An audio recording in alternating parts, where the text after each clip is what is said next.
Hello friends, Mahanadi சீரியலில் என்ன நடக்குதுன்னு பார்க்கலாம் வாங்க. வீடியோவை ஸ்கிப் பண்ணாமல் கடைசி வரைக்கும் பாருங்கள். இப்போது நம்ம தாத்தா அவங்க, அதாவது நம்ம ராதா, இவங்க எல்லாருமே சாரதா கிட்டே போயிட்டு காவேரியை பொண்ணு கேட்ட விஷயத்த இங்கே சாரதா காவேரி கிட்ட சொல்லவும் காவேரி பயங்கரமாக கோவப்படுறாங்க. உனக்கு கொஞ்சம் கூட அறிவே இல்லையாம்மா? யார் பொண்ணு கேட்டு வந்தாலுமே நீ என்னை கல்யாணம் பண்ணி கொடுக்குறேன் அப்படின்னு சொல்லிட்டு என்னை ஓட்டி விட்டுறலான்னு பார்த்துக்கிட்டு இருக்கியா? நான் என்ன ஆடா மாடா? கொஞ்சம் கூட உனக்கு புத்தி அறிவே இல்லைல்ல? ஏற்கனவே கல்யாணம் ஆகி ஒரு குழந்தை பிறந்திருக்கு, அவருக்கு போயிட்டு என்னை கல்யாணம் பண்ணி வைக்கணும்னு நினச்சிருக்க. கொஞ்சமாவது அறிவு இருக்கா உனக்கு? அப்படி இப்படின்னு சொல்லிட்டு பயங்கரமாக திட்ட ஆரம்பிச்சிடுறாங்க. சாரதாக்கு என்ன சொல்லி சமாளிக்கிறதுனே தெரியல. இங்கே பாரு காவேரி, அந்த தம்பி ரொம்ப நல்ல தம்பி. அது மட்டும் இல்லாமல் அந்த குழந்தை அம்மா இல்லாமல் தவிச்சுக்கிட்டு இருக்கு. நீ கல்யாணம் பண்ணிட்டு போன அப்படின்னா கண்டிப்பாக அந்த குழந்தைய நீ நல்ல விதமாக பார்த்துப்பல்ல அப்படின்னு சொல்லிட்டு என்னம்மா நினச்சிக்கிட்டு இருக்க நீ உன் மனசில்? அந்த குழந்தைக்காக அவர்கிட்ட பேசி அவரோட ஒய்ஃப் கிட்ட அதாவது சமாதானமாக பேச சொல்லி அவங்க ரெண்டு பேரையும் ஒன்று சேர்த்து வைக்கிறத விட்டுட்டு நீ என்னமோ என்ன கல்யாணம் பண்ணி வைக்கிறேன்னு சொல்லிக்கிட்டு இருக்க.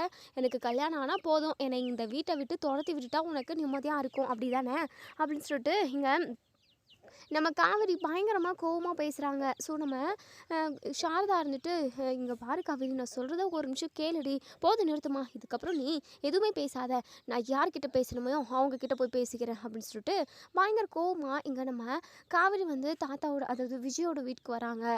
ஸோ வீட்டுக்கு வந்ததுமே இங்கே விஜய் எல்லாருமே இருக்காங்க. உடனே விஜய்கிட்ட வந்து பயங்கரமாக கற்றுறாங்க. ஆமாம், உங்கள் எல்லார் மனசுலையும் நீங்கள் என்ன நினச்சிக்கிட்டு இருக்கீங்க? எதுக்காக என்ன வந்து பொண்ணு கேட்டிருக்கீங்க? உங்களுக்கு எவ்வளோ தைரியம் இருக்கும்? அசிங்கமாக இருக்குது எனக்கு. ஏற்கனவே கல்யாணம் ஆன ஒருத்தரை, குழந்தை பெற்ற ஒருத்தரை நான் எப்படி கல்யாணம் பண்ணிக்க முடியும் அப்படின்ற மாதிரியெல்லாம் இங்கே வாய்க்கு வந்தபடி நம்ம காவேரி பயங்கரமாக பேசிடுறாங்க. இதை கேட்ட விஜய்க்கே பயங்கர அதிர்ச்சியாக இருக்குது. ஏன் அப்படின்னா நம்ம விஜய்க்கு பொண்ணு கேட்டு போன விஷயம் சுத்தமாக தெரியாது. ரெண்டு பேரையும் ஒன்று சேர்த்து வைக்கணும் அப்படின்ற ஒரு நல்ல நோக்கத்தில் நம்ம தாத்தா தான் போயிருப்பார். ஸோ இந்த அதாவது இந்த விஷயம் வந்து விஜய்க்கு தெரியவே தெரியாது. ஸோ இங்கே நம்ம விஜயை பயங்கர அதிர்ச்சி தான் பார்க்குறாங்க. உடனே தாத்தாவை பார்க்குறாங்க. விஜய் அது வந்துப்பா, என்ன தாத்தா இது அப்படின்னு சொல்லிட்டு கண்ணாலே சைகை பண்ணவும் அது வந்துப்பா அது வந்து அப்படின்னு சொல்லிட்டு திக்கி திணறாங்க. உடனே இங்கே நம்ம காவேரி இருந்துட்டு இங்கே பாருங்கள், நீங்கள் ஏதோ உங்கள் குழந்தைக்காக எங்கள் வீட்டுக்கு அடிக்கடிக்கு வரீங்கன்னு சொல்லிட்டு நானும் அமைதியாக இருந்தேன். அது மட்டும் இல்லாமல் என் அம்மா கிட்ட அடிக்கடிக்கு நான் திட்டிக்கிட்டே தான் இருப்பேன், யாரையும் இப்படியே உள்ளெல்லாம் விடக்கூடாது அப்படின்னு சொல்லிட்டு. ஆனால் நீங்கள் ரொம்பவே ஓவராக அட்வான்டேஜ் எடுத்துக்கிட்டு இப்போது குடும்பத்தோடு சேர்ந்து பொண்ணு கேட்குறதுக்காக வந்திருக்கீங்க. இங்கே பாருங்கள், இதுக்கப்புறம் எப்பயாவது இப்படி ஒரு விஷயத்த செஞ்சுட்டிங்க அப்படின்னா நடக்கிறதே வேறு. என்ன உங்களுக்கு என்ன, நீங்கள் சொன்னதுமே நான் உங்களை கல்யாணம் பண்ணிக்கிறதுக்கு நான் உங்கள் வீட்டு வேலைக்காரியா? அப்படியெல்லாம் என்னால் இருக்கவே முடியாது அப்படின்னு சொல்லிட்டு பயங்கர கோவமாக டாம் டூம்னு சொல்லி குதிச்சுட்டு அங்கேருந்து கிளம்பி வந்துடுறாங்க. பின்னாடியே நம்ம விஜய் ஓடி வராரு. இங்கே பாரு காவேரி, ஒரு நிமிஷம் நில்லுங்க miss Kaveri miss, please miss அப்படின்னு சொல்லிட்டு உடனே இங்கே காவேரியுமே நிற்கிறாங்க. என்னங்க உங்களுக்கு என்ன தான் பிரச்சனை? என்னை பார்த்தா உங்களுக்கு எப்படி தெரியுது அப்படின்னு சொல்லிட்டு இங்கே காவேரி கேட்கவும், புரியுதுங்க உங்களோட ஃபீலிங் என்னன்னு எனக்கு நல்லாவே புரியுது. நான் என்ன சொல்ல வரேன்னா, நீங்கள் எதுவுமே சொல்லாதீங்க. இதுக்கப்புறம் உங்களுக்கும் எனக்கும் எந்த ஒரு சம்மந்தமும் கிடையாது. இனிமேல் உங்கள் பொண்ணு சாக்கலை, உங்கள் பொண்ணை கூட்டிகிட்டு வரேன்னு சொல்லிட்டு அடிக்கடிக்கு எங்கள் வீட்டுக்கெல்லாம் வராதிங்க. இனிமேல் வந்தீங்க அப்படின்னா மரியாதை கெட்டுரும் அப்படின்ற மாதிரிலாம் பயங்கரமாக கோவப்பட்டு பேசுகிறாங்க. விஜய்க்கு ரொம்பவே மனசு கஷ்டமாக இருக்குது. இங்கே பாரு காவேரி, நான் ஒரு நிமிஷம் சொல்கிறத மட்டும் கேளு. எங்கள் வீட்டில் உள்ளவங்க எல்லாருமா சேர்ந்து பொண்ணு கேட்க வந்திருக்காங்க. அது எனக்கு எதுவுமே தெரியாது மிஸ், தயவு செஞ்சு இதை நீங்கள் புரிஞ்சுக்கணும் அப்படின்னு சொல்லிட்டு இங்கே நம்ம விஜய் வந்து சொல்கிறாங்க. ஸோ இதை எல்லாத்தையுமே கேட்டுட்டு எதுவுமே பேசாமல் நம்ம காவேரி அங்கேருந்து கிளம்பி வீட்டுக்கு வந்துடுறாங்க. விஜய்க்கு பயங்கர கோவம். வீட்டுக்கு வந்ததுமே தாத்தா கிட்ட பயங்கரமாக கோவப்படுறாங்க. தாத்தா, உங்கள் மனசில் என்ன தாத்தா நினச்சிக்கிட்டு இருக்கீங்க? நானும் காவேரியும் கடைசி வரைக்கும் ஒன்று சேரவே கூடாது அப்படின்னு சொல்லிட்டு நினச்சிக்கிட்டு இருக்கீங்களா? ஏன் தாத்தா இப்படியெல்லாம் பண்ணுறீங்க? ப்ளீஸ் தாத்தா, தயவு செஞ்சு என் வாழ்க்கை விஷயத்தில் நீங்கள் எந்த ஒரு முடிவையும் எடுத்து தயவு செஞ்சு எந்த ஒரு பிரச்சனையும் உண்டாக்கி வச்சிடாதீங்க. உங்களை நான் கெஞ்சி கேட்டுக்கிறேன் அப்படின்னு சொல்லிட்டு பயங்கரமாக சொல்கிறாங்க. உடனே இங்கே நம்ம தாத்தா இருந்துட்டு, ஐயோ விஜய், இங்கே பாருப்பா, நான் சொல்கிறத கேளுப்பா, உண்மையாகவே உங்கள் வாழ்க்கையை எப்படியாவது சரி செஞ்சு வைக்கணும். எங்களால் நடந்த தப்பை நாங்களே சரி செய்யணும்னு நினச்சி தான் காவேரியும் உன்னையும் ஒன்று சேர்த்து வைக்கிறதுக்காக சாரதா கிட்டே போயிட்டு கேட்டோம். கண்டிப்பாக சாரதா காவேரி கிட்டே பேசி காவேரியை அதாவது சம்மதிக்க வச்சுருவாங்க அப்படின்ற ஒரு நல்ல எண்ணத்தில் தான் போய் பேசணும். ஆனால் காவேரி இந்த அளவுக்கு கோவப்படுவான்னு சொல்லிட்டு நான் கொஞ்சம் கூட எதிர்பார்க்கலப்பா விஜய் அப்படின்னு சொல்லிட்டு இங்கே நம்ம தாத்தா வந்து சொல்கிறாங்க, இங்கே பாருங்க தாத்தா, எதுவும் செய்கிறதுக்கு முன்னாடியும் நீங்கள் என்கிட்ட ஒரு வார்த்தை பேசியிருக்கலாம்ல, என்கிட்ட ஒரு வார்த்தை சொல்லியிருந்தா நான் என்ன பண்ணலாம் ஏது பண்ணலான்னு உங்ககிட்ட சொல்லியிருப்பேன்ல. என்கிட்ட எதுவுமே கலந்து பேசிக்காமல் நீங்கள் பாட்டுக்கு என்னென்னமோ பண்ணி வைக்க போய் தானே இன்றைக்கி காவேரி இவ்வளோ கோவமாக பேசிட்டு போகிறா. இனிமேல் குழந்தைய கூட்டிக்கிட்டு வீட்டுக்கெல்லாம் வரவலை வச்சுக்காதீங்க, அப்படி வந்தீங்க அப்படின்னா நடக்கிறதே வேறு அப்படின்னு சொல்லிட்டு என்னென்னமோ பேசுகிறா தாத்தா. என்ன தாத்தா இப்படி பண்ணிட்டீங்களே அப்படின்னு சொல்லிட்டு கோவமாக பேசுகிறாங்க.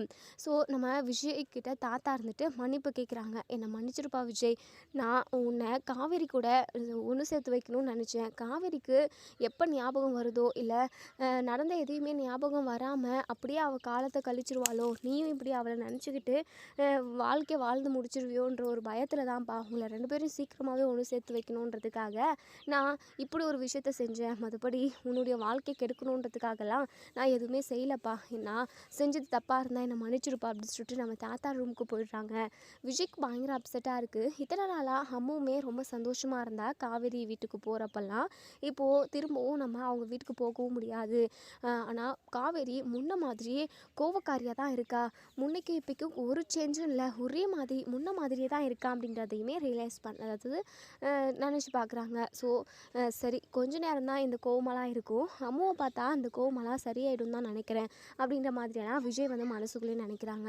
இங்கே அன்பரசுக்கு பயங்கரமாக கடுப்பாகுது. அன்பரசு வந்து விஜயும் காவேரியும் ஒன்று சேரணும், விஜய்க்கும் காவேரிக்கும் ஒரு நல்ல அதாவது குட்டி காவேரிக்கும் நல்ல ஒரு துணை வேணும், விஜய் இப்போ வரைக்குமே காவேரி கூட ஒன்று சேர்ந்து வாழணுன்ற எண்ணத்தை மாற்றிக்கவே இல்லைன்றதுனால நம்ம அன்பரசுமே ஓரளவுக்கு மாறிட்டாங்கன்னே சொல்லலாம். ஸோ முன்னாடியெல்லாம் அன்பரசு வந்து ஏதாவது ஒரு கெடுதல் செஞ்சுக்கிட்டே இருப்பாங்க. இப்போல்லாம் அப்படி கிடையாது.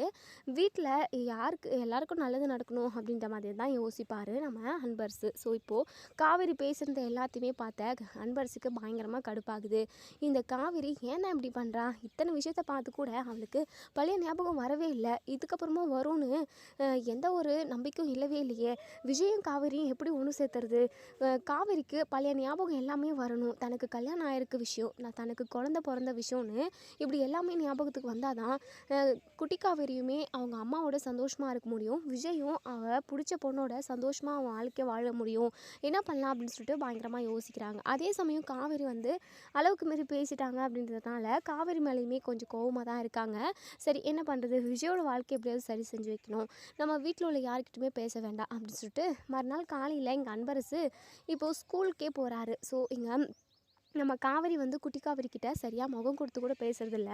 க்ளோஸாக பேசுனதுனால தானே இவங்க இந்த அளவுக்கு வந்து வேலையை பார்த்துருக்காங்க. இனிமேல் இவங்கக்கிட்ட எந்த ஒரு பேச்சுவார்த்தையும் வேண்டான்ற மாதிரி குட்டி காவேரியுமே ஒதுக்கி வைக்க மாதிரி தான் வைக்கிறாங்க. குட்டி காவேரியே அதாவது வாண்டடாக வந்து பேசினாலுமே நம்ம காவேரி சரியாக முகம் கொடுத்து பேச மாட்டேங்கிறாங்க. வேலை என்னமோ பார்க்கணும், சரியாக ஹோம்ஒர்க் செய்யணும், படிக்கிறது மட்டும்தான் உங்கள் வேலை சரியா, அதை மட்டும் தான் நீ ஸ்கூலுக்கு வந்தேன்னா செய்யணும், தேவையில்லாமல் என்கிட்ட உட்காந்து பேசிக்கிட்டு அரட்டை அடிச்சுக்கிட்டு இருக்கிற வேலைலாம் வேண்டாம் சரியா அப்படின்ற மாதிரி பயங்கரமாக திட்டிடுறாங்க. நம்ம குட்டி காவேரிக்குமே ரொம்பவே ஒரு மாதிரி கஷ்டமாக இருக்குது. ஏன் காவேரி மிஸ் இப்போல்லாம் இப்படி பேசுகிறாங்க, காவேரி மிஸ் கூட நம்ம ஜாலியாக சந்தோஷமாக இருந்தோமே, இப்போது எல்லாமே போயிடுச்சா, ஐயோ இனிமேல் ஸ்கூலுக்கு வரத்துக்கே இன்ட்ரெஸ்ட்டாக இருக்கவே இருக்காதே, காவேரி மிஸ் இருக்கிறதுனால தான் நம்ம அவ்வளோ ஆர்வமாக ஸ்கூலுக்கு வரோம், ஆனால் இப்போ காவேரி மிஸ்ஸே இப்படி நம்மளை வெறுத்து ஒதுக்குறாங்களே, நம்ம அப்படி என்ன தப்பு பண்ணோம் அப்படின்னு சொல்லிட்டு நம்ம குட்டி காவேரி வந்து பயங்கரமாக அழுதுகிட்டே இருக்காங்க. இன்னொரு சைடு இங்கே நம்ம அன்பர்ஸ் வந்து காவேரி கேட்டு பிரின்ஸ்பால் கிட்ட கேட்டுக்கிட்டு இருக்காங்க. நீங்கள் கொஞ்ச நேரம் இங்கே வெயிட் பண்ணுங்கள், நாங்கள் காவேரி கூட்டிகிட்டு வருவோம் அப்படின்னு சொல்லிட்டு பிரின்ஸ்பால் வந்து காவேரி கூட்டிக்கிட்டு இப்போ ஸ்டாஃப் ரூமுக்கு வராங்க.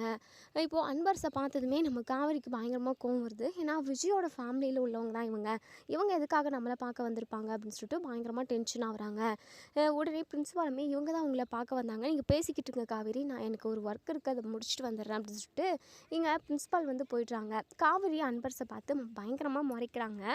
இப்போது காவேரி வந்து பயங்கர கோவமா, இங்கே பாருங்கள் நீங்கள் யாருன்னு எனக்கு நல்லாவே தெரியும், நீங்கள் எதுக்காக இங்கே வந்திருக்கீங்க அப்படின்னு சொல்லிட்டு இங்கே நம்ம காவேரி வந்து கோவமாக கேட்குறாங்க. அன்பர்ஸ் இருந்துட்டு இங்கே பாருமா, கோவப்படாமல் நான் சொல்கிற விஷயத்த ஒரு நிமிஷம் கேளுமா அப்படின்னு சொல்கிறாங்க. இங்கே பாருங்கள், உங்களுக்கும் எனக்கும் எந்த ஒரு ரிலேஷன்ஷிப்பும் இல்லை, அப்படி இருக்கிறப்போ நீங்கள் சொல்கிறத நான் எதுக்காக கேட்கணும், தயவு செஞ்சு நீங்கள் இங்கேருந்து கிளம்புறீங்களா அப்படின்னு சொல்லிட்டு கோவப்படுறாங்க. ஏமா ஒரு நிமிஷம் நான் சொல்கிறத கேளுமா, விஜயோட ஃபேமிலி மெம்பர் அப்படின்றதுக்காக நீ எதுவுமே என்கிட்ட பேசாமல் இல்லாமல் அவாய்ட் பண்ணாதம்மா. நான் ஒரு முக்கியமான விஷயத்த உங்ககிட்ட சொல்லலான்னு வந்திருக்கேன். இதெல்லாம் உன்னுடைய வாழ்க்கையுமே அடங்கி இருக்குமா அப்படின்னு சொல்லிட்டு. இங்கே பாருங்கள், நீங்கள் எதை பற்றி பேசுகிறதுக்காக வந்திருக்கீங்கன்னு எனக்கு தெரியும். நீங்கள் பேச வந்திருக்க விஷயம் அதுவும் இந்த இடத்துல பேசக்கூடிய விஷயம் கிடையவே கிடையாது. நீங்கள் உங்கள் விஜய்னு ஒருத்தர் இருக்காரே, அவரை கல்யாணம் பண்ணிக்க சொல்லி கம்பல் பண்ணுறதுக்காக வந்திருக்கீங்க. இங்கே பாருங்கள், நீங்கள் எவ்வளோ தான் கம்பல் பண்ணாலும் கண்டிப்பாக நான் அப்படி ஒரு முடிவை மட்டும் என்றைக்குமே எடுக்கவே மாட்டேன். நான் ரொம்பவே லட்சியத்தோடு வாழ்ந்துக்கிட்டு இருக்கேன். அது மட்டும் இல்லாமல் கல்யாணம் பண்ணுறதே எனக்கு ஐடியாவே கிடையாது. கடைசி வரைக்கும் என் அம்மா கூடயே இருக்கணும்னு நினைக்கிறேன். தயவு செஞ்சு நீங்கள் இது விஷயமா எதுவுமே என்கிட்ட பேசுகிறதா இருந்தால் கண்டிப்பாக இதை பற்றி பேசவே பேசாதீங்க. வேறு ஏதாவது இருந்தால் பேசுங்க. எனக்கு டைம் வேஸ்ட் ஆகிக்கிட்டு இருக்கு. குழந்தைங்களுக்கு நான் லெசன் எடுக்கணும். தயவு செஞ்சு என்னை விடுறீங்களா அப்படின்னு சொல்லிட்டு உடனே எங்கள் அன்பர்ஸ் இருந்துட்டு, ஏம்மா ஒரே ஒரு 5 செகண்ட் இருமா, நான் ஒரே ஒரு ஃபோட்டோவை மட்டும் காட்டுறேன், அதை மட்டும் பார்த்துட்டு அதுக்கப்புறமா நீ இங்கேருந்து போகிறதா இருந்தால் போ, இல்லை என்கிட்ட பேசணும்னு நினச்சேன் அப்படின்னா பேசுமா அப்படின்னு சொல்கிறாங்க. சரி சீக்கிரமாக காட்டுங்க அப்படின்னு சொல்லிட்டு. இப்போது நம்ம காவேரிக்கும் விஜய்க்கும் என்கேஜ்மெண்ட் நடந்துச்சு இல்லையா, அதாவது என்கேஜ்மெண்ட்ன்றதை விட ரிசப்ஷன் நடந்தது இல்லையா கல்யாணத்துக்கு அப்புறம். அந்த ரிசப்ஷன் ஃபோட்டோஸ் எல்லாம் சிலலாம் நிறைய இருக்குது. அது எல்லாத்தையுமே இங்கே நம்ம காவேரி கிட்ட காட்டுறாங்க. காவேரியும் நம்ம விஜயும் க்ளோஸாக எடுத்துக்கிட்ட ஃபோட்டோ, 2 பேருக்கும் ரிசப்ஷன் நடந்தது, அது எல்லாத்தையுமே இங்கே காட்டுவோம். இதை பார்த்து காவேரி பயங்கரமாக ஷாக் ஆகி போய் நிற்கிறாங்க. அப்படியே வாய் மேலே கை வச்சுக்கிறாங்க. என்ன இது, இது நான் மாதிரி இருக்கே, நானும் அவரும், அதாவது விஜய் 2 பேரும் ஒன்றா நின்றுக்கிட்டு இருக்கோம், ஏதோ ரிசப்ஷன் மாதிரி இருக்குது அப்படின்னு சொல்லி கேட்கவும், ஏதோ ரிசப்ஷன் இல்லைம்மா, உண்மையாகவே உங்களுக்கு நடந்த ரிசப்ஷன் தான். உனக்கும் விஜய்க்கும் ஏற்கனவே கல்யாணம் நடந்துருச்சு. எப்படி நடந்துச்சு தெரியுமா, அக்ரிமெண்ட் போட்டு நீங்கள் 2 பேரும் கல்யாணம் பண்ணிக்கிட்டீங்க. அதுக்கப்புறம் ஒருத்தருக்கு ஒருத்தர் புரிஞ்சுக்கிட்டு அப்படியே லவ் பண்ண ஆரம்பிச்சிட்டிங்க. ஒருத்தர் இல்லாமல் ஒருத்தர் இருக்கவே முடியாதுன்ற அளவுக்கு நீங்கள் 2 பேரும் நேசிச்சிங்க. அதுக்கப்புறம் அந்த பசுபதி எவ்வளோ பிரச்சனையை கொடுத்தான். கடைசியில் நீ 9 மாதம் ப்ரெக்னெண்ட்டாக இருக்கிற டைம், அது மட்டும் இல்லாமல் டெலிவரி ஆகிற டைம் கூட சொல்லலாம். அந்த டைமில் தான் இந்த பசுபதியோட பையன் ராகவ் இருக்கான்ல, அந்த ராகவ் உங்கள் 2 பேரையும் ஆக்சிடென்ட் பண்ணிட்டான். அதுக்கப்புறம் உனக்கு ஆக்சிடென்ட் ஆகி கொஞ்ச நேரத்துலேயே ஹாஸ்பிட்டல் அட்மிட் பண்ண கொஞ்ச நேரத்துலேயே உனக்கு குழந்தை பிறந்துருச்சு. குழந்தை பிறந்ததே தெரியாமல் அப்பாவும் அம்மாவும் நீங்கள் 2 பேரும் தான் ஹாஸ்பிட்டலில் அட்மிட் ஆகி கிடந்தீங்க. விஜய் இது மூச்சு பேச்சு இல்லாமல் கிடந்தான். நீ சுயநினைவே இல்லாமல் இருந்த. அதுக்கப்புறம் நீ கண்விழிச்சதும் உனக்கு கல்யாணம் நடந்த விஷயம், உனக்கு குழந்தை பிறந்த விஷயம்னு சொல்லிட்டு இது எல்லாமே மறந்து போயிட்டதா டாக்டர் சொன்னாங்க. விஜயுமே நாங்கள் வேறு ஹாஸ்பிட்டல் கொண்டு போய் ட்ரீட்மெண்ட் பார்த்தோம். அது மட்டும் இல்லாமல் அதாவது பசுபதியால் விஜய்க்கும் விஜயோட குழந்தைக்கும் ஏதாவது ஆபத்து வந்துருமோ அப்படின்னு சொல்லிட்டு தான் அதாவது உங்கள் குடும்பத்தவே நாங்கள் எங்கள் வீட்டை விட்டு அனுப்பிட்டோம். அதாவது என் அத்தை இருந்தாங்க அப்போ, இப்போது அத்தை இறந்து போயிட்டாங்க. விஜய் 5 வருஷத்துக்கு அப்புறமும் நினைப்பாகவே இருந்தான். இன்னொரு கல்யாணம் பண்ணிக்க சொல்லி கூட அவன் கல்யாணம் பண்ணிக்கிறதுக்கு தயாராகவே இல்லை. உன்னுடைய நினப்பிலே நான் வாழ்ந்துடுறேன் அப்படின்ற மாதிரியெல்லாம் அவன் வசனம் பேசிக்கிட்டு இருந்தான். அதுக்கப்புறம் நீ உயிரோடு இருக்கிற விஷயம் கண்டிப்பாக அவனுக்கு தெரியாது அப்படின்னு சொல்லிட்டு நாங்கள் மறைச்சி வச்சுருந்தோம். உங்கள் குடும்பத்துக்கு விஜய் உயிரோடு இருக்கிற விஷயமும், எங்கள் அதாவது விஜய்க்கு நீ உயிரோடு இருக்கிற விஷயமும் தெரியவே தெரியாது. இறந்து போயிட்டு தான் நாங்கள் போய் சொல்லி வச்சுருந்தோம். பசுபதியால் திரும்பவும் பசுபதியாலேயோ இல்லை ராகவாலேயோ அதாவது எங்கள் குடும்பத்துக்கு எந்த ஆபத்தும் வந்துடக்கூடாதுன்றதுக்காக நாங்கள் அப்படி ஒரு பொய்யை சொல்லி வச்சுருந்தோம். அதுக்கப்புறம் நீ உயிரோடு இருக்கிற விஷயத்த விஜய் வந்து பார்த்து தெரிஞ்சுக்கிட்டான். அதுக்கப்புறம் ரொம்ப சந்தோஷப்பட்டான். ஏன் இப்படி பண்ணீங்கன்னு சொல்லிட்டு வீட்டில் சண்டையும் போட்டான். அதுக்கப்புறம் சரிப்பா மன்னிச்சிருப்பா, இப்படியெல்லாம் பிரச்சனை வந்துரும்னு சொல்லிட்டு தான் நாங்கள் மறைச்சி வச்சோம் அப்படி இப்படின்னு என்னவோ சொல்லி மன்னிப்பு கேட்டோம். அதுக்கப்புறம் நான் வாழ்ந்தால் காவேரி கூட தான் வாழ்வேன். எவ்வளோ பெரிய பிரச்சனை வந்தாலும் சரி, நான் அதை எதிர்த்து நிற்கிறதுக்கு அதாவது தைரியமாக தான் இருக்கேன் அப்படிங்கிற மாதிரியெல்லாம் சொன்னான். சரி, நடந்துருச்சு. உங்கள் 2 பேருக்கும் கல்யாணமும் ஆயிடுச்சு, குழந்தை பிறந்துடுச்சு. அது மட்டும் இல்லாமல் குட்டி காவேரி இருக்காளே, அவள் தன்னோட அம்மாவை கேட்டு டெய்லியும் அழுவா. அவளை சமாதானப்படுத்துறதே பெரிய வேலையாக இருக்கும். அப்படியே 5 வருஷமாக விஜய் ரொம்ப கஷ்டப்பட்டிருக்கான். இப்போது நீ உயிரோடு இருக்கிற விஷயம் தெரிஞ்சு அவ்வளோ ஒரு சந்தோஷம். அதே சமயம் உனக்கு என்னைக்காவது ஒரு நாள் பழைய ஞாபகமெல்லாம் வந்துடாதான்னு சொல்லிட்டு இப்போ வரைக்குமே விஜய் வெயிட் பண்ணிக்கிட்டு இருக்கான். உண்மையான அதாவது அம்முக்கு உண்மையான அம்மா யாருன்னா நீதாம்மா, இதாம்மா நடந்தது. எங்கே இந்த விஷயத்தெல்லாம் ஞாபகப்படுத்துனா உனக்கு ஏதாவது ஆகிடுமோன்னு சொல்லிட்டு உங்கள் ஃபேமிலியில் உள்ளவங்க இதை எல்லாத்தையுமே மறைச்சிருப்பாங்க. டாக்டருமே அப்படி தான்மா சொன்னாங்க. உனக்கு கண்டிப்பாக எதுவும் ஆகாது அப்படின்னு சொல்லிட்டு ஒரு தைரியத்தில் தான் நான் இங்கே வந்திருக்கேன். விஜயும் உன்னையும் சேர்த்து வைக்கணும். வைக்கணும். முக்கியமாக ஒரு குழந்தைய தாய் கூட சேர்த்து வைக்கணுன்ற ஒரு நல்ல மனப்பான்மையில் தான்மா நான் இப்போ வந்து பேசினேன். இப்போ நான் பேசுனது எல்லாமே உனக்கு அதாவது நீ கூட அடிக்கடிக்கு சொல்லியிருந்திருப்பே, உங்களை எல்லாரையுமே எங்கேயோ ஒரு போன ஜென்மத்தில் பார்த்த மாதிரி ஒரு ஞாபகம் இருக்குது அப்படி இப்படின்னு சொல்லிட்டு என்னென்னமோ சொல்லுவியே, அதெல்லாம் இந்த ஜென்மத்தில் இப்போ நடந்தது தான். நீ தான் உனக்கு தான் ஆக்சிடென்ட் நடந்து எல்லாத்தையுமே நீ மறந்துட்டமா அப்படின்னு சொல்லிட்டு இங்கே அன்பரசு நடந்த ஒட்டுமொத்த விஷயமே நல்லா தெளிவாக புரிகிற மாதிரி இங்கே காவேரிக்கு சொல்லியாச்சு. காவேரியும் அப்படியே அதிர்ச்சியில் உறைஞ்சி போய் நிற்கிறாங்க. நீங்கள் சொல்கிறதெல்லாம் உண்மையா, என்னால் நம்பவே முடியலையே அப்படின்னு சொல்லிட்டு, ஏம்மா நான் சொல்கிறதெல்லாம் 100க்கு 100 உண்மைம்மா, நீ நம்பினாலும் சரி நம்பலனாலும் சரி, அதே சமயம் நீ நிறைய போட்டு குழப்பிக்காத, நான் சொல்கிறது உண்மையோ உண்மை, நீ வேணா உன் அம்மாவை போய் கேட்டுப்பாரு, நிறைய யோசிச்சு உன் உடம்ப கெடுத்துக்காத, நீயும் விஜயும் ஒன்று சேர்ந்து வாழ்கிறது தான் உங்களோட குழந்தைக்கு நல்லது. உனக்காக விஜய் எத்தனை ஜென்மம் எடுத்தாலும் காத்துக்கிட்டு இருக்கவாமா, விஜய் ரொம்ப ரொம்ப நல்ல பையன் தெரியுமா அப்படின்னு சொல்லிட்டு எல்லாத்தையுமே சொல்லிட்டு, இங்கே பாருமா நான் வரேம்மா, இதுக்கப்புறம் எல்லா முடிவும் நீதாம்மா எடுக்கணும். இதுக்கப்புறம் உங்ககிட்ட நான் எதுவுமே பேச விரும்பலை, நடந்த எல்லா விஷயத்தையுமே உனக்கு தெளிவாக சொல்லிட்டேன்.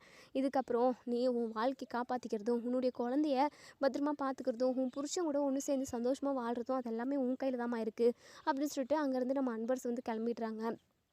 எங்கள் காவேரிக்கு பயங்கர அதிர்ச்சி. என்ன இது, இப்படியெல்லாம் நடந்திருக்கே, நம்ம வாழ்க்கையில் இவ்வளோ நடந்திருக்கு, நமக்கு கல்யாணம் நடந்திருக்கு, நான் ப்ரெக்னென்ட் ஆகிருக்கேன், குழந்த பிறந்திருக்கு, இது எல்லாமே எப்படி என்னால் மறக்க முடியும் அப்படின்ற மாதிரிலாம் பயங்கரமாக யோசிக்கிறாங்க. உடனே பிரின்ஸ்பால் கிட்டே போயிட்டு, மேடம் எனக்கு ஆஃப் டே இன்றைக்கி லீவ் வேணும், அவசரமாக வீட்டுக்கு போகணும் அப்படின்னு சொல்லிட்டு, சரிம்மா எடுத்துக்கோங்க அப்படின்னு சொல்லிட்டு, இப்போ காவேரி உடனே கிளம்பி வீட்டுக்கு தான் போகிறாங்க. நம்ம சாரதா வந்து மார்க்கெட்டுக்கு போயிருக்காங்க போல், வீட்டு வந்து பூட்டி இருக்குது. ஸோ நம்ம சாரதாவுக்கு கால் பண்ணுறாங்க, இருடி இன்னும் கொஞ்ச நேரத்தில் வந்துடுறேன் அப்படின்னு சொல்லிட்டு. கொஞ்ச நேரம் கழிச்சு நம்ம சாரதாவுமே வந்துடுறாங்க. என்னடி இன்னைக்கு மதியமே வந்திருக்க, என்ன விஷயம், என்ன மதியத்தோட ஸ்கூல் லீவ் விட்டுட்டாங்களா அப்படின்னு சொல்லிட்டு. அதெல்லாம் ஒன்றும் இல்லை, உங்ககிட்ட நான் ஒரு முக்கியமான விஷயம் பேசணும், வா உள்ள அப்படின்னு சொல்லிட்டு கூட்டிகிட்டு போகிறாங்க.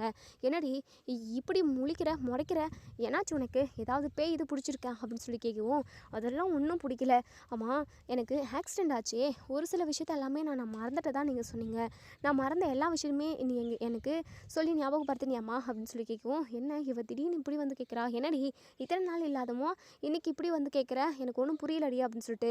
ஆமாம் எனக்கு எல்லாமே தெரிஞ்சு போய் தான் நான் வந்து கேட்குறேன், சொல்லுமா எனக்கு கல்யாணம் ஆயிடுச்சா, எனக்கு கல்யாணம் ஆகி குழந்தை பிறந்துச்சா, அது எல்லாத்தையுமே நான் மறந்துட்டேம்மா, சொல்லுமா அப்படின்னு சொல்லிட்டு கேட்டுக்கிட்டே இருக்காங்க. உடனே நம்ம சாரதா அழுதுகிட்டே, காவேரி அது வந்துடி, அம்மா தயவு செஞ்சு என் வாழ்க்கையில் என்ன நடந்ததோ தயவு செஞ்சு சொல்லுமா ப்ளீஸ்மா அப்படின்னு சொல்லிட்டு கெஞ்சி கேட்டதுக்கப்புறம் நம்ம காவேரிக்கு வந்து சாரதா ஒட்டுமொத்த விஷயத்தையுமே சொல்கிறாங்க. இங்கே பாருடி இதெல்லாம் நிறைய யோசிச்சு நீ குழம்பிடாத, ஆனால் அந்த அன்பர் ஐயா சொன்னது எல்லாமே உண்மைதான், இதனால் உனக்கு உயிருக்கு எந்த ஆபத்தும் வந்துடக்கூடாது அப்படின்னு சொல்லிட்டு காவேரி அவ்வளோ ஒரு சந்தோஷப்படுறாங்க. இனிமேல் நான் என் அம்மாவையும் என் புருஷனையும் விட்டு எப்போவுமே பிரிஞ்சிருக்கவே மாட்டேன், இந்தளவுக்கு நான் அவரை லவ் பண்ணிக்கிறேன், அவருமே என் மேலே உயிரை வச்சுக்கிட்டு இருக்காரு, இப்போவுமே அவர் என்னை வந்து இப்படியெல்லாம் நடந்துச்சு நீ தான் என் பொண்டாட்டின்னு சொல்லிட்டு டைரெக்டாக எப்போவுமே வந்து பேசினது கிடையாது, என்னை இப்போ வரைக்குமே மிஸ்ஸுன்னு தான் கூப்பிட்டுக்கிட்டு இருக்காரு, எனக்கு எதுவும் ஆகக்கூடாதுன்றதுக்காக அவர் சின்ன குழந்தைய வச்சுக்கிட்டு எவ்வளோலாம் கஷ்டப்பட்டுருப்பாரு அப்படின்னலாம் யோசிச்சு இங்கே நம்ம காவேரி வந்து பயங்கரமாக ஃபீல் பண்ணுறாங்க. அம்மா இனிமேல் நான் விஜய் அவர் கூட தான் நான் ஒன்று சேர்ந்து வாழ்வேன், நானும் அவரும் புதுசாக இனிமேல் கல்யாணம் பண்ணிக்கிட்டு நாங்கள் எங்கள் வாழ்க்கையை புதுசாக தொடங்குறோம்மா அப்படின்ற மாதிரிலாம் காவேரி வந்து சொல்கிறாங்க. இதை கேட்டு சாரதாக்கு அவ்வளோ ஒரு சந்தோஷம். காவேரி இந்த ஒரு வார்த்தைக்காக தாண்டி இத்தனை நாளாக நான் வெயிட் பண்ணிக்கிட்டு இருந்தேன், எப்போ உனக்கு ஞாபகமெல்லாம் வருமோ அந்த குழந்தைக்கிட்ட நீ எப்போ போய் சேருவியோன்னு சொல்லிட்டு என் மனசெல்லாம் துடிச்சிக்கிட்டு இருந்ததுடி, அந்த குழந்தை அம்மா இல்லாமல் ரொம்ப கஷ்டப்படுதுடி, அம்மாவை கேட்டு அழுகிறப்பெல்லாம் அந்த தம்பி சமாதானப்படுத்துறதுக்கு ரொம்பவே தவிச்சு போயிடுறாருடி, பாவம்டி அவர் 5 வருஷமாக ரொம்ப கஷ்டப்பட்டுட்டாரு, இதுக்கப்புறமா அவர் கஷ்டப்பட வேண்டாடி, நீ தம்பி கூட இருந்து ஒன்று சேர்ந்து வாழ்கிறது தாண்டி கரெக்டு அப்படின்னு சொல்லிட்டு இங்கே நம்ம சாரதா வந்து காவேரிக்கிட்ட சொல்கிறாங்க. ஆமாம்மா அப்படின்னு சொல்லிட்டு நம்ம சாரதாவை கட்டி பிடிச்சி பயங்கரமாக அழுகுறாங்க. அம்மா இப்போவே விஜயை நம்ம வீட்டுக்கு வர சொல்லுமா ப்ளீஸ்மா, அவர்கிட்ட நான் மனசு விட்டு பேசணும் ப்ளீஸ்மா அப்படின்னு சொல்லிட்டு கெஞ்சி கேட்குறாங்க. ஸோ நம்ம சாரதாவுமே விஜய்க்கு கால் பண்ணுறாங்க. விஜயுமே பயங்கர அப்செட்டில் இருக்காங்க, எப்படி நம்ம அம்மாவை சமாதானப்படுத்துறது அப்படின்னலாம் சொல்லிட்டு. இப்போது அம்மாவை கூட்டிகிட்டு வரதுக்காக ஸ்கூலுக்கு போகிறாங்க, அதனால் ஃபோனை எடுக்க முடியல. ஸோ அம்மாவை கூட்டிக்கிட்டு வீட்டுக்கு போயிடுறாங்க. இங்கே நம்ம அம்மு பயங்கரமாக ஃபீல் பண்ணி அழுகுறாங்க. அப்பா, காவிரி மிஸ் என்கிட்ட சரியாக பேச மாட்டேங்கிறாங்க, அவங்க என்னை அவாய்ட் பண்ணுறாங்க, எனக்கு இப்போலாம் ஸ்கூலுக்கு போகிறதுக்கே எனக்கு சுத்தமாக பிடிக்கலப்பா அப்படின்னு சொல்லிட்டு பயங்கரமாக அழுதுகிட்டு இருக்காங்க. திரும்பவும் சாரதா கால் பண்ணுறாங்க. சொல்லுங்கள் அப்படின்னு சொல்லிட்டு ஃபோன் அட்டன் பண்ணி பேசவும், தம்பி நீங்கள் உடனே கிளம்பி உடனே எங்கள் வீட்டுக்கு வாங்க தம்பி, அது மட்டும் இல்லாமல் அம்முவையும் கூட்டிகிட்டு வந்துடுங்க அப்படின்னு சொல்லி சொல்கிறாங்க. இல்லைங்க, நான் வரமாட்டேன், நான் அங்கே வந்தேன் அப்படின்னா கண்டிப்பாக காவிரி கோவப்படுவா, நீங்கள் வேணும்னா பாப்பாவை பார்க்கணும் அப்படின்னா நீங்கள் எங்கள் வீட்டுக்கே வாங்குங்க அப்படின்னு சொல்லிட்டு சொல்கிறாங்க. தம்பி நீங்கள் இப்போவே கிளம்பி வாங்க தம்பி, கண்டிப்பாக காவிரி கோவப்பட மாட்டா, ரொம்ப முக்கியமான விஷயம் உங்ககிட்ட நாங்கள் பேசணும், இந்த விஷயத்தை தெரிஞ்சுக்கிட்டீங்க அப்படின்னா நீங்கள் ரொம்ப சந்தோஷப்படுவீங்க தம்பி அப்படின்னு சொல்லிட்டு எங்கள் சாரதா ரொம்பவே சந்தோஷமாக சொல்கிறாங்க. என்னத்தை சொல்கிறீங்க அப்படின்னு சொல்லி கேட்கவும், தம்பி நீங்கள் வீட்டுக்கு உடனே வாங்க தம்பி அப்படின்னு சொல்லிட்டு ஃபோனை வச்சுடுறாங்க. என்னவா இருக்கும் அப்படின்னு சொல்லிட்டு உடனே இங்கே நம்ம குட்டி காவிரி இருந்துட்டு, அப்பா எனக்கு காவிரி மிஸ் கூடவே இருக்கணும்னு ஆசையாக இருக்குது, ஆனால் என்னை அவங்க அவாய்ட் பண்ணுறாங்கப்பா, நான் என்னப்பா பண்ண முடியும் அப்படின்னு சொல்லிட்டு பயங்கரமாக அழுகுறாங்க. இங்கே பாரு, நம்ம இப்போ காவிரியோட மிஸ்ஸு வீட்டுக்கு தான் போக போகிறோம், வா போகலாம் அப்படின்னு சொல்லிட்டு இங்கே நம்ம குட்டி காவிரியை கூட்டிகிட்டு உடனே இங்கே நம்ம காவிரியோட வீட்டுக்கு வந்துடுறாங்க. விஜயை பார்த்ததுமே இங்கே நம்ம காவிரி அப்படியே ஆனந்த கண்ணீர் விடுறாங்க. உடனே இங்கே நம்ம விஜய் ஒரு மாதிரி அப்செட்டாக போய் நிற்கிறாங்க. சொல்லுங்கள் எதுக்காக வர சொன்னீங்க அப்படின்னு சொல்லிட்டு உடனே டக்குன்னு நம்ம காவிரி விஜய் வந்து கட்டி பிடிச்சிக்கிறாங்க. விஜய்க்கு பயங்கர அதிர்ச்சியாக இருக்குது.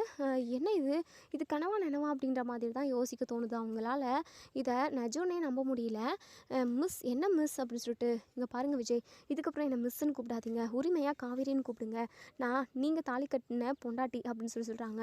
நம்ம விஜய்க்கு இதெல்லாம் நம்பவே முடியல. என்ன சொல்கிறீங்க அப்படின்னு சொல்லி கேட்கவும், என்னங்க தெரியாத மாதிரி கேட்குறீங்க அப்படின்னு சொல்லிட்டு சாரதா இருந்துட்டு, தம்பி எல்லா விஷயமும் காவிரிக்கு தெரிஞ்சு போச்சு தம்பி, நீங்கள் தான் அவளோட புருஷன், இதோ இங்கே நிற்கிறாளே அம்மு, அவள் தான் அவளோட குழந்தை அப்படின்றது எல்லாத்தையுமே அவளுக்கு சொல்லி புரிய வச்சாச்சு, இனிமேல் அவள் உங்களை விட்டு பிரிஞ்சு எப்போவுமே இருக்க மாட்டா தம்பி, நீங்கள் கவலையப்படாதீங்க தம்பி, இனிமேல் உங்கள் வாழ்க்கை சொர்க்கம் தான் தம்பி அப்படின்ற மாதிரி.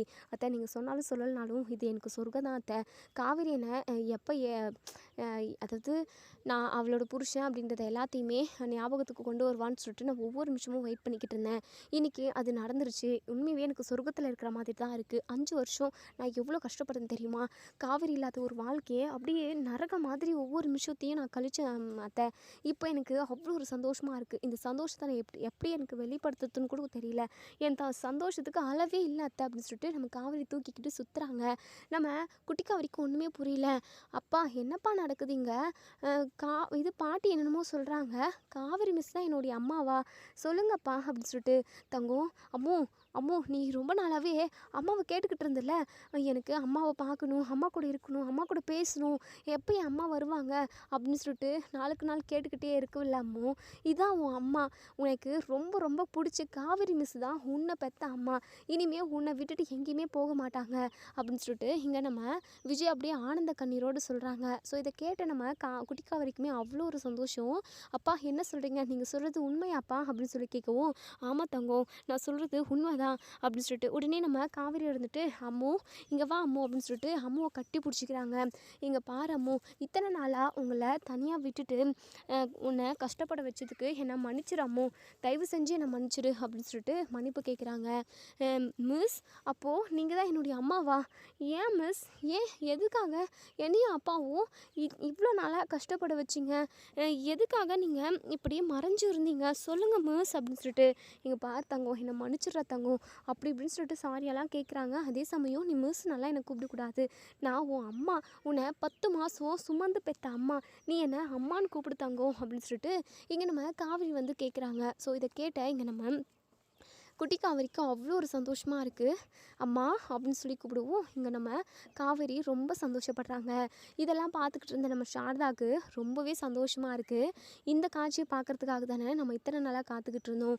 காவேரி விஜயும் சந்தோஷமாக ஒன்று சேர்ந்து வாழணும், அந்த குழந்தையோட வாழ்க்கையும் அந்த குழந்தையோட எதிர்காலமும் ரொம்ப நல்லபடியாக இருக்கணும் அப்படின்னு சொல்லிட்டு, காவேரி இந்த நல்ல விஷயத்த கங்கா கிட்டேயும் யமுனா கிட்டேயும் நான் சொல்லிடுறேன்டி அப்படின்னு சொல்லிட்டு இப்போவே ரெண்டு பேருக்கும் கால் பண்ணி கான்ஃபரன்ஸில் போட்டு நடந்த விஷயத்தெல்லாம் சொல்கிறாங்க. அம்மா என்னம்மா சொல்கிற, விஜயும் காவிரியும் ஒன்று சேர்ந்துட்டாங்களா, ஐயோ கேட்குறதுக்கே அப்படியே காதில் தேன் பாயிற மாதிரி இருக்குமா அப்படின்னு சொல்லிட்டு கங்கா சொல்கிறாங்க.